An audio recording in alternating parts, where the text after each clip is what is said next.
आप देख रहे हैं दुनिया भर की खबरें। आज है 23 दिसंबर 2025 और ये रही आज की सुर्खियां।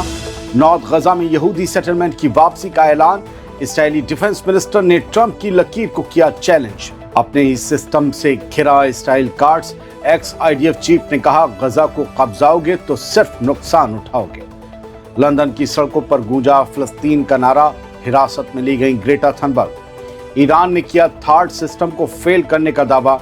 कहा, हमारी असली मिसाइल ताकत अभी दुनिया ने देखी ही नहीं। और ईरान ने रोकी गैस सप्लाई। इराक में बड़ी मुसीबत आई, लेकिन ईरान ने जो वजह बताई उसका मतलब क्या है, बताएंगे। तो ये थी महज कुछ हेडलाइंस, और इन हेडलाइंस के अलावा भी कई अहम खबरें इस वीडियो में। आज़ाद बोल इंडिया में आपका खैर मकदम है। आपके साथ मैं हूं आदिल खान आज़ाद, और ये है स्पेशल प्राइम टाइम शो दुनिया भर की खबरें। तो चलिए शुरू करते हैं तफसील से खबरों का ये सिलसिला। नॉर्थ गजा में दोबारा यहूदी सेटलमेंट बनाने का ऐलान किया गया है। इसराइल का डिफेंस मिनिस्टर अब अपनी हैसियत से बाहर की बातें करके न सिर्फ फलस्तीनियों को डराने की कोशिश कर रहा है, बल्कि डोनाल्ड ट्रंप की खींची हुई लकीर भी खुलकर पार कर रहा है। वो ऐसे ऐलान कर रहा है जिसका हक उसे करने का है ही नहीं, ना उसके ये ऑफिस का मसला है। साफ लग रहा है कि इसराइली लीडर अपने जामे में रहना ही नहीं चाहते। दरअसल Israeli defence minister Israel cards ने खुलकर कह दिया है कि सही वक्त आने पर नॉर्थ गजा में दोबारा यहूदी सेटलमेंट यानी यहूदियों की बस्ती बसाई जाएगी। यानी जिन बस्तियों को कुछ साल पहले खाली करवाया गया था, उनकी जगह पर फिर से सेटलर्स लाए जाएंगे। ये कहना है इसराइल कार्ड्स का। ये बात उसने सेटलमेंट लीडर्स की एक मीटिंग में कही, जहां वेस्ट बैंक की बेत अल कॉलोनी में यहूदियों के लिए बने 1200 नए घरों के ऐलान का जश्न मनाया गया था। ये भी फलस्तीनियों की ज़मीनों पर बने हुए हैं 1200 नए घर। इसराइल कार्ड्स ने यहाँ तक कह दिया कि इसराइल अब प्रैक्टिकल सॉवरेनिटी के दौर में है, और अब हमें ऐसे मौके मिले हैं जो बहुत वक्त से मिले ही नहीं थे। इतना ही नहीं, उसने साफ कहा कि इसराइल गजा के अंदर गहराई तक मौजूद है और कभी भी गजा नहीं छोड़ेगा। यानी ना कोई वापसी होगी, ना कोई पीछे हटेगा। यानी एक और खिलाफ वर्जी डोनाल्ड ट्रंप की लाइन की। IDF को पीछे हटाने की बात ही नहीं कर रही है। दोस्तों, ये खतरनाक बयान सीधे सीधे खुद नेतन्याहू के दावों के उलट है, और डोनाल्ड ट्रंप के उस प्लान के भी खिलाफ है जिसमें कहा गया था कि इसराइल गजा पर कब्जा या एनेक्सेशन नहीं करेगा और आखिरकार उसे वहां से निकलना होगा।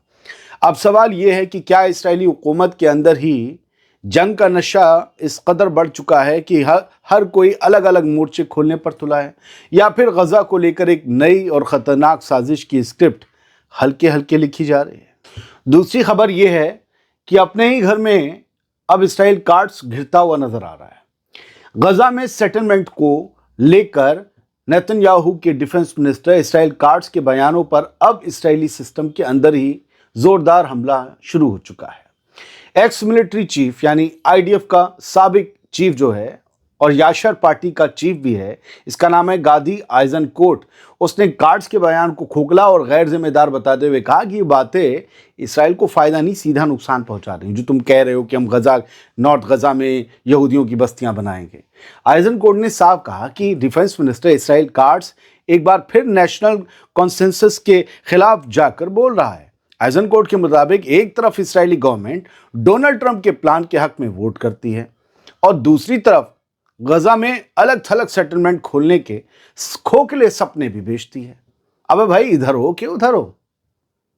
ट्रंप की बात मानोगे या ट्रंप की बात पे लात मारोगे? एक बात तो क्लियर कर दो, यही पूछ रहा है आइजनकोट। लंदन में प्रो पैलेस्टाइन प्रोटेस्ट के दौरान स्वीडिश एक्टिविस्ट ग्रेटा थनबर्ग को ब्रिटिश पुलिस ने हिरासत में ले लिया। UK based campaign group Defend Our Juries के मुताबिक ग्रेटा को प्रिजनर्स फॉर पैलेस्टाइन प्रोटेस्ट के दौरान टेररिज्म एक्ट यानी आतंकवाद की धारा के तहत अरेस्ट किया गया। ये प्रोटेस्ट लंदन में हो रहा था। ग्रेटा को प्रिजनर्स फॉर पैलेस्टाइन एक्शन के दौरान हिरासत में लिया गया, जो कि एस्पेन इंश्योरेंस के बाहर हो रहा था ये प्रोटेस्ट। यही कंपनी इसराइली हथियार बनाने वाली फर्म एल्बिट सिस्टम्स की इंश्योरर बताई जाती है। सोशल मीडिया पर सामने आए वीडियो में ग्रेटा थनबर्ग एक प्ले कार्ड पकड़े हुए दिखती हैं, जिसमें बैंड ग्रुप पैलेस्टाइन एक्शन के सपोर्ट के ऐलान का स्लोगन लिखा हुआ नजर आ रहा है। यही स्लोगन उनकी गिरफ्तारी की वजह बताई जा रही है कि आपने जो बैंड ग्रुप है UK में पैलेस्टाइन एक्शन, उसके नाम का सपोर्ट करने वाला प्ले कार्ड अपने हाथ में कैसे ले लिया। कब्जे वाले जेरूसलम के नॉर्थ में आज फिर हालात बिगाड़ दिए गए। इस्राएली फोर्सेज ने यहां के कालिंदिया रिफ्यूजी कैंप में धावा बोलते हुए हद से ज्यादा टीयर गैस फायर की। आंसू गैस, चारों तरफ धुआं, अफरा तफरी और सांस लेना तक मुश्किल कर दिया गया। इसी दौरान यरूशलेम के ही कफ्र अकब कस्बे में छापेमारी के वक्त इस्राएली फोर्सेज ने जर्नलिस्ट को भी निशाना बनाया। आईडीएफ ने उनके जुल्म को कैमरे में कैद कर रहे मीडिया के लोगों पर स्टन ग्रेनेड फेंके और टीयर गैस दागी, यानी सच्चाई दिखाने वालों को भी डराने की पूरी कोशिश की गई। कालिंदिया हो या फिर कफ्र अकब, आज फिर जमीन पर यही मैसेज दिया गया कि कब्जे के खिलाफ आवाज उठेगी तो गैस, ग्रेनेड और बंदूक से जवाब मिलेगा। अब खबर ईरान से। ईरान ने एक दफा फिर से बड़ा दावा किया है कि उसकी असली मिसाइल ताकत अभी तक इस्तेमाल ही नहीं हुई, किसी ने देखी ही नहीं, और अगर दुश्मन ने कोई भी सिनेरियो बनाया तो जवाब देने के लिए नेवी, ग्राउंड और मिसाइल तीनों फोर्स पूरी तरह से रेडी हैं। मिसाइल फोर्स इसलिए क्योंकि ईरान के पास ऐसी कोई मजबूत एयरफोर्स है नहीं। ईरानी आर्म फोर्सेस के senior spokesperson brigadier general Abolfazl Shekarchi ने दावा किया कि अमेरिका का बना थर्ड सिस्टम, जिसे दुनिया का सबसे एडवांस्ड एयर डिफेंस सिस्टम बताया जाता है, वो भी ईरानी मिसाइलों को इंटरसेप्ट करने में फेल रहा। उन्होंने कहा कि थर्ड को ऐसे प्रमोट किया जाता है जैसे वो हर मिसाइल, हर हवाई खतरे को रोक सकता हो, जबकि हकीकत यह है कि एक थर्ड इंटरसेप्टर की कीमत 10 से 12 मिलियन डॉलर है और इसके बावजूद वो इफेक्टिव ही नहीं है। वो ईरान की मिसाइलों को रोक ही नहीं सका। शेखरची के मुताबिक ईरान की फतह मिसाइलें, जो एक थर्ड मिसाइल से कहीं कम कॉस्ट में बनती हैं, उन्होंने ग्लोबल लेवल के एडवांस एयर डिफेंस सिस्टम्स को भी भेज दिया, और यही सबूत है कि ईरान की असली मिसाइल पावर अब तक सामने ही नहीं आ पाई है। यह उनका दावा है। अब खबर इराक से, जिसका ताल्लुक ईरान से भी है। ईरान से गैस सप्लाई बंद हो गई है और इराक में बिजली का संकट गहरा गया, बहरान गहरा गया। इराक ने कहा है कि ईरान से आने वाली गैस सप्लाई पूरी तरह रुक गई है। इराक की इलेक्ट्रिसिटी मिनिस्ट्री के मुताबिक इस वजह से कई पावर जनरेटिंग यूनिट्स बंद करनी पड़ी और कुछ जगहों पर लोड शेडिंग की जा रही है। मिनिस्ट्री ने बताया कि ईरानी गैस सप्लाई रुकने से नेशनल ग्रिड से करीब 4000 से 4500 मेगावाट बिजली कम हो गई है। बहुत बड़ी तादाद है ये, यूं कहिए कि। स्टेटमेंट में कहा गया कि ईरान की तरफ से एक टेलीग्राम भेजकर यह बताया गया है कि अनफोर्सीन सर्कमस्टांसेस की वजह से गैस सप्लाई पूरी तरह रोक दी गई है। यानी ईरान कुछ ऐसा कर रहा है जिसका पहले से, कुछ ऐसा फेस कर रहा है ईरान, कुछ ईरान में ऐसा हो रहा है जिसका पहले से अंदाजा नहीं था, कुछ बड़ा हो रहा है। तो क्या है जिसकी वजह से गैस सप्लाई बंद हो गई? क्या ईरान को इस गैस की कहीं और ज़रूरत पड़ रही है, या फिर गैस का जो फ्लो का पूरा सिस्टम है उसे किसी ने हैक कर लिया है? पता नहीं। अनफोर्सीन सर्कमस्टांसेस कहाँ कहाँ तक जाते हैं, क्या क्या एग्जाम्पल देते हैं, मुझे नहीं पता। अब इन एग्जाम्पल्स का क्या मतलब होता है वो तो ईरान ही बता पाएगा। दोस्तों, इराक की कुल गैस और पावर ज़रूरतों का करीब 1/3 से लेकर 40% तक हिस्सा ईरान से ही पूरा होता है। ऐसे में आने वाले दिनों में हालात और मुश्किल हो सकते हैं। इसराइल के अखबार द टाइम्स ऑफ इसराइल में आज एक हेडलाइन आई कि ex Saudi intelligence chief to tell ROI। मैं आपको हिंदी में बताता हूँ। सऊदी अरब की इंटेलिजेंस डिपार्टमेंट के विंग के जो चीफ थे, पहले प्रिंस ही होते हैं वहाँ, तो उन्होंने ये कहा है कि सऊदी अरब इसराइल से ताल्लुक सुधारने, नॉर्मलाइज करने के बारे में सोच सकता है, लेकिन उससे पहले इसराइल को नॉर्मली एक्ट करना होगा। जैसे नहीं हम लोग कहते हैं कि इंसानों की तरह रहो, बिल्कुल, मतलब उनका यही कहना है कि जब तुम एक कंट्री की तरह बिहेव करोगे ना, अभी तो गुंडे मवाली की तरह कर रहे हो, कभी कौन सी किसकी ज़मीन कब्जा ली, कभी कौन सी कब्जा ली, कभी तुमने कहाँ बच्चे मार दिए, कभी कहाँ स्ट्राइक कर दी। इस तरीके से नहीं, पहले आप नॉर्मली एक्ट कीजिए उसके बाद। और ये भी कहा प्रिंस, इन्होंने, तुर्की बिन फैसल हैं एक्स इंटेलिजेंस चीफ, इन्होंने कहा कि फ़लस्तीन का मुद्दा हल किए बिना, 2 स्टेट सॉल्यूशन के बिना और एक आज़ाद फ़लस्तीनी रियासत के बिना हम इसराइल से अपने ताल्लुकात कभी सुधारेंगे नहीं।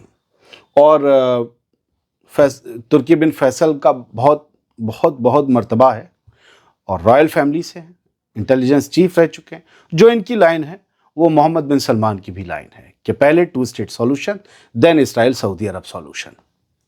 अल अरेबिया की एक हेडलाइन है कि al Assad regime senior figures living luxurious life in Russia. Report एक आई है और ये रिपोर्ट द न्यूयॉर्क टाइम्स के हवाले से इन्होंने लिखी है कि बशर अल असद के जो आसपास के लोग थे, मिनिस्टर्स होंगे, अफसर होंगे, बहुत से लोग जो उनका इनर सर्कल था, ख़ास तौर से उनके सीनियर फिगर्स जो थे उनकी हुकूमत में, वो सब बहुत ऐश व आराम और इशरत की ज़िंदगी, भोग विलासिता की ज़िंदगी गुजार रहे हैं रशिया के अंदर। ये रिपोर्ट द न्यूयॉर्क पोस्ट ने दी और उन्होंने कुछ एविडेंसेस भी दिए हैं और ये कहा है कि मोटा माल समेटकर सीरिया से भागे और पहले ही इन्होंने बहुत सा माल शिफ्ट कर दिया था, क्योंकि सबको पता होता है कि हुकूमत जाने वाली है, ये तो दुनिया को बाद में पता चलता है।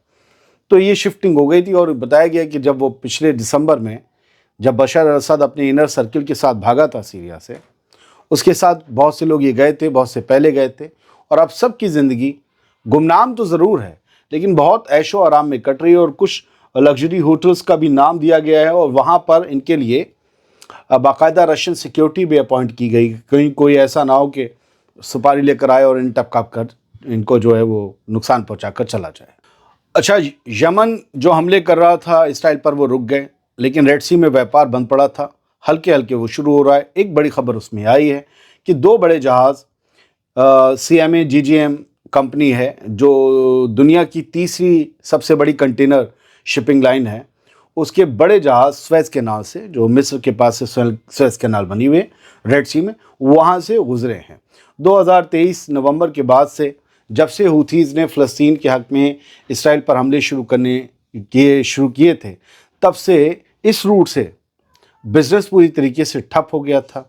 दुनिया का सबसे बड़ा कारोबार इस रास्ते से होता है और यही वो एक पतला सा संकरा रास्ता है स्वेज कैनाल, जिसके ज़रिए बड़े बड़े जहाज़ या कोई भी जहाज़ एशिया से यूरोप सबसे आसानी से और सबसे कम वक्त में पहुंच सकते हैं।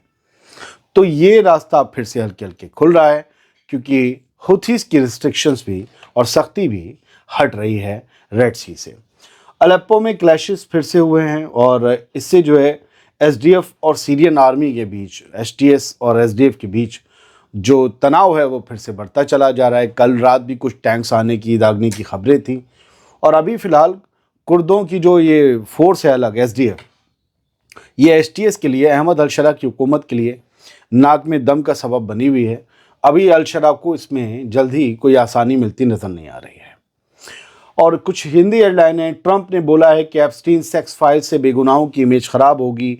मेरी भी कुछ फ़ोटोज़, एक वक्त कई लोग एप्स्टीन से मिलते थे, मतलब डोनाल्ड ट्रंप को ये याद है कि इनका कोई इस तरीके का दूसरा किस्म का कोई फ़ोटो ना निकल आए एप्स्टीन की फाइल्स में, क्योंकि ये कह रहे हैं कि मेरी भी कुछ फ़ोटो हैं, हम लोग मिलते रहते थे एप्स्टीन से, तो अब वो उस दौरान कोई ऐसा फ़ोटो निकाल दें आप लोग और हमारी भी इमेज ख़राब हो। बिल क्लिंटन कह रहे हैं कि सबकी निकालो भाई। खैर, इन्होंने कुछ रोकी, कुछ निकाली गई, ये सब चल रहा है, बड़ा मामला गहराया हुआ है। बढ़ते हैं आगे। बांग्लादेशी हिंदू युवक की हत्या का भारत में विरोध, विश्व हिंदू परिषद का 6 शहरों में प्रदर्शन, ढाका में भारतीय उच्चायुक्त तलब। बहुत बुरी घटना थी, बहुत बुरी तरीके से वो कत्ल किया गया, बिल्कुल जालिमाना और वहशियाना तरीके से एक हिंदू लड़के को बांग्लादेश के अंदर उसे मारा गया, पीटा गया, उसके ऊपर झूठे इल्ज़ाम लगाए गए ब्लास्फेमी के, फिर उसे जला दिया गया। ऐसे हैवानों और दरिंदों को वही सज़ा मिलनी चाहिए जो हम यहाँ पर किसी पहलू खान के हथियारों के लिए मांगते हैं। लेकिन कमाल की बात है कि विश्व हिंदू परिषद जैसा संगठन, हिंदू संगठन, जुलूस निकाल रहा था। मुझे अच्छा लगा कि इन्होंने, जिसकी लिंचिंग हुई है, उस लिंचिंग उसके जो है मकतूल के हक में इन्होंने जुलूस निकाला और कातिल के खिलाफ थे। वरना पीछे कुछ हमने चिंदू टाइप संगठनों को देखा था जो कातिलों के हक में भारत में जुलूस निकाल रहे थे। विश्व हिंदू परिषद ने कितना अच्छा काम किया है कि कह रहे हैं कि उसे इंसाफ मिले। आज इन्होंने जो है वो एम्बेसी दिल्ली में पता चला घेर ली, उसके बाद क्या हुआ कि वहाँ जो एम्बेसडर हैं, हमारे हाई कमिश्नर हैं ढाका में बैठने वाले, वो तलब कर लिए गए कि क्या है ये तो हमारे लोग जो दिल्ली में रह रहे हैं उन सबको आप इनसिक्योर कर रहे हैं। एक और खबर है, बीजेपी का पूर्व विधायक, बलात्कारी सेंगर कुलदीप सिंह सेंगर, ये जेल से बाहर आ गया, जमानत मिल गई है कुलदीप सिंह सेंगर को। ठीक है, ہائی کورٹ نے دلی ہائی کورٹ نے اسے بیل دے دی ہے، جبکہ اس کو سزا سناتے وقت یہ کہا گیا تھا کہ آخری سانس تک یہ جیل میں رہے گا۔ اس نے اپیل ڈالی اپنی سزا کے خلاف۔ عدالت نے کہا کہ بھئی جب تک سنوائی پوری نہیں ہوتی، یہ لکھا ہوا ہے اس میں کہ جب تک جو ہے سنوائی پوری ہونے تک اس کی سزا کو سسپینڈ کر دیا عدالت نے، اور اس لیے اسے جو ہے وہ ضمانت مل گئی۔ بہت بڑا والا جانور قسم کا یہ بلاತ್ಕಾری آدمی ہے، بی جے پی کا بی جے پی کا بلاತ್ಕಾری ودھائک، یہ سینگر اب جیل سے باہر ہے۔ کس گراؤنڈ پر کیوں اسے ضمانت دی؟ یہ کیا باہر جب یہ معاشرے میں ہوگا تو وہ بچی 17 سال کی تھی جس کا اس نے آبروریزی کی تھی، کیا وہ محفوظ محسوس کر پائے گی؟